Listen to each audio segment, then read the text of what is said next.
অনেকেই বলতেছেন যে খামেনি মারা যায়নি, এটা পরিকল্পনা করে হিকমত অবলম্বন করা হয়েছে।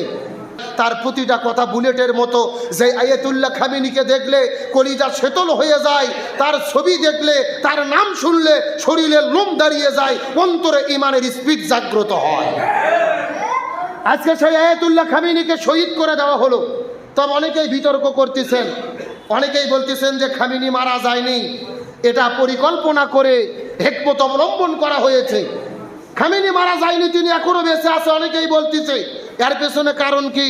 ইরানের রাষ্ট্রীয় টেলিভিশনে সর্বপ্রথম বলেছিলেন খামেনি সুস্থ আছে, কিন্তু পরবর্তীতে ডোনাল্ড ট্রাম্প যখন দাবি করলো খামেনি মারা গেছে, তখন তারা আবার বললেন যে খামেনি মারা গেছে, কিন্তু খামেনির জানাজা এমনকি লাশের কোনো ভিডিও দৃশ্য এখনো প্রকাশ হয়নি। যেগুলো সোশ্যাল মিডিয়াতে দেখা যাচ্ছে অধিকাংশ এআই দিয়ে এগুলো বানানো জাল ভিডিও। আর একটা বিষয়, বিভিন্ন ভিডিওতে দেখা যাচ্ছে আয়াতুল্লাহ খামেনি সারা মরুভূমির ভেতরে তিনি ঘুরে বেড়াচ্ছেন। আমরা সত্য মিথ্যা জানি না, তিনি বেঁচে আছে নাকি মরে আছে এটা জানে কে? তবে আমরা আল্লাহর কাছে দোয়া করি, আল্লাহ খামেনি যদি বেঁচে থাকে আপনি তাকে হেফাজত করেন, আর যদি তিনি মারা যেয়ে থাকে তাকে শাহাদতের সর্বোচ্চ মর্যাদা দান করেন। সকলে বলেন আমিন। তার কারণে এক ইরানের পাশে আজকে তামাম পৃথিবীর মুসলমানেরা, 200 কোটি মুসলমান ইরানের দিকে তাকিয়ে আছে। ওই ইসরায়েলের বিরুদ্ধে এক ইরান লড়ে যাচ্ছে, সংগ্রাম করে যাচ্ছে। আল্লাহ তাদের হিম্মত শক্তি আরো বৃদ্ধি করে দিক, জোরে বলেন আমিন। আজকে ইরানের দিকে লক্ষ্য করে দেখেন, ইরানের সঙ্গে যুদ্ধ শুরু হয়েছে তামাম পৃথিবীতে। একমাত্র ইরান তামাম পৃথিবীর সমস্ত জালেমের সাথে তারা লড়াই করে যাচ্ছে। চিৎকার করে বলেন আল্লাহু আকবার। এক ইরানের আল্লাহর কি ভয় অন্তরে, আর ইমানের কি শক্তি। তামাম পৃথিবীর সব বাতিলের সাথে তারা লড়াই করে যাচ্ছে। তামাম পৃথিবীর 57টা মুসলমান দেশ, 56টা মুসলমান দেশের রাষ্ট্রপ্রধানরা হলো হিজড়ে।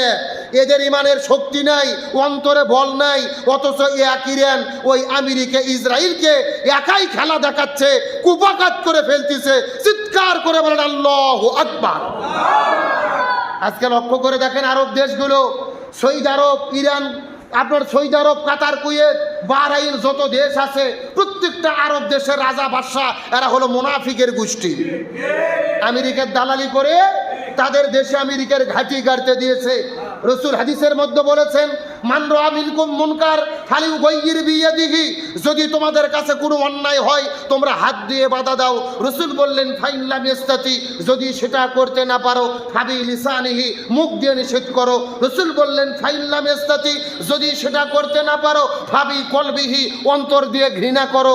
অথচ সৌদি আরবের রাজা বাদশারা আমেরিকার বিরুদ্ধে হাত দিয়ে যুদ্ধও করে না, মুখ দিয়ে কথাও বলে না, অন্তর দিয়ে ঘৃণাও করে না, অথচ আমেরিকাকে তাদের দেশে আরো ঘাঁটি গাড়ার জায়গা দেয়। এরাই হলো সবচাইতে বড় মুনাফিক আর দালালের গোষ্ঠী। আজকে তামাম পৃথিবীর মুসলমানেরা যদি এক থাকতো, ইরানের পাশে যদি 57টা মুসলমান দেশ দাঁড়াতো, আমেরিকা কথা বলতে পারত? ইসরায়েল কথা বলতে পারত? আয়াতুল্লাহ আলী খামেনি, যিনি হচ্ছেন একটা সিংহ শাবক, সেই ইরানের যিনি সর্বোচ্চ ধর্মীয় নেতা ছিলেন আয়াতুল্লাহ আলী খামেনি, তিনি একা হয়ে তামাম পৃথিবীর বিরুদ্ধে লড়ে গিয়েছে। সুবহানাল্লাহ বলেন। এবং তিনি বলেছেন আমরা প্রয়োজনে জীবন দেব, কখনো বাতিলের কাছে মাথা নত করব। তিনি মৃত্যুর আগে সর্বশেষ যেই বার্তা দিয়েছেন, তিনি বলেছেন আমি মরে যাব, আমার দেহটা লাশ হবে, কিন্তু তোমরা লড়ে যাবে। আত্মমর্যাদা কখনো এমনিতেই পাওয়া যায় না, লড়াই করে ছিনিয়ে আনতে হয়। তার প্রতিটা কথা বুলেটের মতো। বিশ্বনবী করিম সাল্লাল্লাহু আলাইহি ওয়াসাল্লাম হাদিস শরীফের মধ্যে বর্ণনা করে বলেন, এই জমিনের ভেতরে বান্দা যখন জুমার দিনে জুমার নামাজ আদায় করেন, এক জুমা থেকে আরেক জুমা, এই এক সপ্তাহের মধ্যে বান্দা যত সগীরা গুনাহ করেন, এই জুমার নামাজের ওসিলায় পুরো এক সপ্তাহের সগীরা গুনাহগুলোকে আল্লাহ তাআলা মাফ করে দেন। এক ওয়াক্ত নামাজের পরে আর এক ওয়াক্ত নামাজ, এক ওয়াক্ত নামাজ থেকে আর এক ওয়াক্ত নামাজের মধ্যবর্তী সময় বান্দা যত সগীরা গুনাহ করেন, এই নামাজটা তার সগীরা গুনার জন্য কাফারা হয়ে যায়।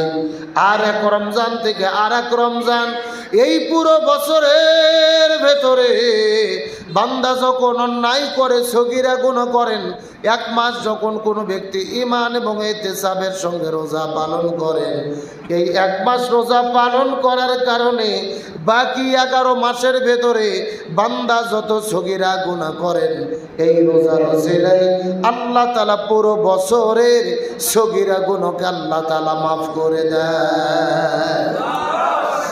এক নামাজ থেকে আরেক নামাজ, এক জুমা থেকে আরেক জুমা, এক রমজান থেকে আরেক রমজান, মধ্যবর্তী সময় বান্দা যত সগীরা গুনাহ করে, এই গুনাহগুলোকে আল্লাহ তাআলা মাফ করে দেয়। জোরে বলেন সুবহানাল্লাহ। আমার প্রিয় বন্ধুগণ, মুসলমান ভাইরা গভীর মনোযোগ।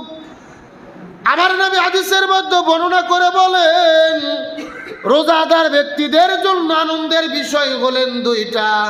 চিৎকার করে বলে হবেন কয়টা? রোজাদার ব্যক্তিদের জন্য আনন্দের বিষয় হলেন 2টা। 1 নম্বর হলেন ইফতার। 1 নম্বর হলেন ইফতারের সময় একটা ব্যক্তি সারাদিন রমজান মাসে রোজা রাখার পরে ইফতারকে সঙ্গে করে নিয়ে যখন তিনি ইফতার নিয়ে বসে যায়, ইফতারের সামনে বসার পরে রোজাদার ব্যক্তি অন্তরের মধ্যে যত আনন্দ পায়, এত আনন্দ বেরোজাদাররা কখনো পায়? ভালো করে বোঝেন। রোজাদার ব্যক্তির জন্য ইফতারের সময় যে আনন্দ, যেই মজা, রোজা যারা রাখে না বলেন তো এরা কি সেই মজা পায়? জোরে বলেন, সেই মজা পায়? আমাদের এই বগুড়া জেলা শুধু নয়, তাম বাংলাদেশে দেখবেন রোজা থাকে না অথচ ইফতার করে এমন লোক আছে না নাই? আবার এরা ফতুয়া দেয় যে হুজুর রোজা না থাকে তো আমি অন্যায় করছি, ইফতার না করে কি কবিরে গুনাহ করব? এরকম বাটপার আছে না নাই? আচ্ছা শোনেন, আমরা তো সবাই রোজা রেখে আমাদের কথা চিন্তা করেন। মনে করেন যে অসুস্থর জন্য আপনি রোজা রাখতে পারেননি, হয়তো বা ডাক্তার বলছে আপনাকে রোজা ভাঙতে হবে, ওষুধ খাইতে হবে। আপনিও কোনোদিন রোজা ভেঙেছেন, আমিও রোজা ভেঙেছি। ওই রোজা ভাঙার পরে ইফতার নিয়ে যখন বসা হয় তখন কি মনে আনন্দ লাগে? দেখবেন নিজের কাছে চোর চোর মনে হয়। কথা কর না গা, যেখানে রোজা নাই আমার কিসের ইফতার? তার মানে বোঝা গেল ইফতারির মজা তারা পায় যারা প্রকৃত পক্ষে রোজা রাখে। যে রোজা রাখে না তার জন্য ইফতারের কোনো মজা। আমার প্রিয় বন্ধুগণ, মুসলমান ভাইরা গভীর মনোযোগ লক্ষ্য করুন। এই যে ইফতারকে সঙ্গে করে নিয়ে যখন আমরা বসে যাব, ইফতার করার কত মজা, কত আনন্দ।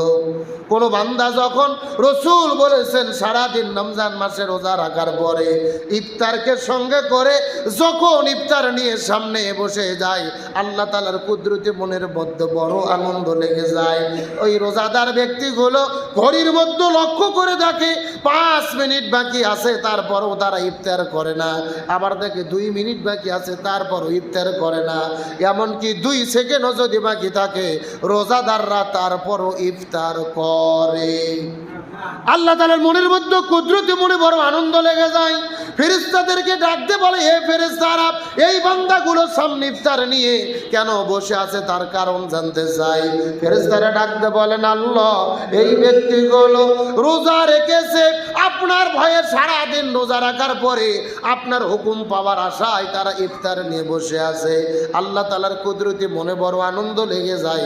আল্লাহ তাআলা ডাকতে বলে, ফেরেশতারা এই সমস্ত রোজাদাররা আমার কাছে কি চাই? তোমরা চলে যাও জমিনের ভেতরে, ওই রোজাদার ব্যক্তিগুলো ইফতারকে সঙ্গে করে নিয়ে আমি আল্লাহ তাআলা আমার কাছে যা দোয়া করবে, আমি আল্লাহ রোজাদার ব্যক্তিদের জন্য তাদের মনের চাওয়া পাওয়াকে ইফতারের আগে যা দোয়া করবে, ওই দোয়াটা আমি আল্লাহ তাআলা কবুল করে নেব। জোরে বলেন না সুবহানাল্লাহ। তার মানে ইফতারকে সামনে নিয়ে রোজাদার যে দোয়া করে, ওই দোয়া কবুল করে কে? সুতরাং আজকের ইফতার মাহফিল আলোচনাটা বেশি জরুরি নয়, ইফতারটা আজকে আমাদের বড় দামি আমল।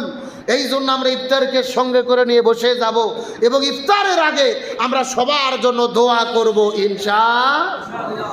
কিন্তু এই রোজাকে আল্লাহ তাআলা কেন দিলেন? রোজা আল্লাহ তাআলা আমাদের উপরে ফরজ করলেন যেন আমরা মুত্তাকি হতে পারি। সুবহানাল্লাহ বলেন।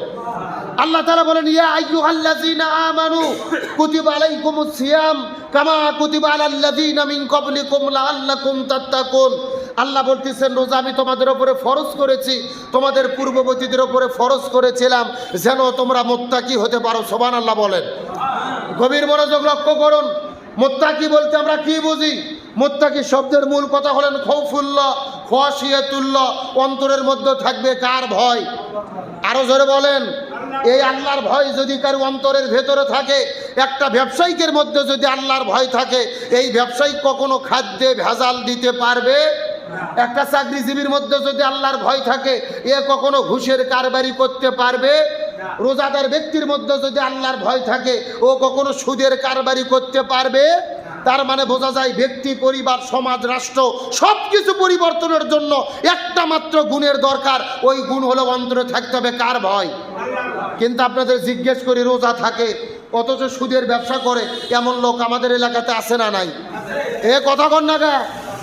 দেখবেন যে রোজা ছাড়া অন্য সময় 100 টাকায় সুদ খায় 20 টাকা, আর রোজার মাস আসলে 100 টাকায় খায় 40 টাকা। কয় টাকা? তখন কেউ যদি জিজ্ঞেস করে, ভাই সারা বছর 100 টাকায় 20 টাকা নিলেন, এখন 40 টাকা কে? ও বলতেছে এখন রোজার মাসে ঈদের আগে চাপ বেশি। কি বেশি? এখন রোজাও থাকে, সুদের কারবারিও করে। এর রোজা দিয়ে কি জীবনের গুনাহ হবে? রোজা থাকে, ঘুষ খায়, এর রোজাতে জীবনের গুনাহ হবে? কি কায়দা! অফিসে লোক গেছে ঘুষের টাকা দিতে, ও বলতেছে খবরদার, আমি কিন্তু রোজা আছি, ঘুষের টাকা হাত দিয়ে নাড়া যাবে না, তুমি টেবিলের ড্রয়ারের মধ্যে রেখে যাও, আমি ইফতার করার পরে গণনা করে নেব। এমন ব্যাপার আছে না নাই? ও রোজা থাকে, ঘুষের টাকা গুনতেছে না, ইফতারের পরে গুনে নেবে। রোজা থাকে, সুদ খায়, রোজা থাকে, ঘুষ খায়, রোজা থাকে, মিথ্যা কথা বলে। রাসূল হাদিসের মধ্যে বলেন, যেই রোজাদার ব্যক্তিকে মিথ্যা ছাড়াতে পারে না, গীবত ছাড়াতে পারে না, সুদ ছাড়াতে পারে না, এর রোজা থেকে কোনো লাভ নাই। এ রোজা থাকাও যা, না থাকাও তাই। তাহলে আমরা যদি রোজাতে জীবনের গুনাহ মাফ করে নিতে চাই, ঈমান এবং ইহতিসাবের সঙ্গে আমাদের রোজা রাখতে হবে। আর মুত্তাকি হওয়ার জন্য আল্লাহ রোজা দিল। চিৎকার করে একবার বলেন তো, মুত্তাকি মানে অন্তরে কার ভয়? আরো জোরে বলেন।